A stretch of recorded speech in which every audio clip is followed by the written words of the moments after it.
KKM akan memperluaskan perkhidmatan tempahan janji temu menerusi aplikasi MySejahtera ke klinik pakar hospital dalam masa terdekat.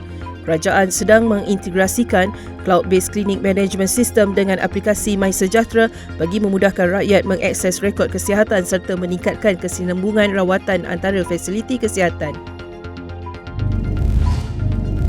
Kerajaan terbuka untuk mempertimbangkan penubuhan Suruhanjaya Siasatan Diraja atau mekanisme lain yang bersesuaian jika perlu demi kepentingan awam dalam usaha menyiasat dakwaan mafia korporat membabitkan bekas Ketua Pesuruhanjaya SPRM Tan Sri Azam Baki.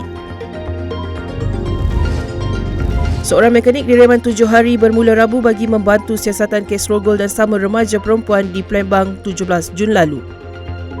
Ikuti liputan berita dan analisis menyeluruh setiap hari di saluran 501 dan astroawani.com.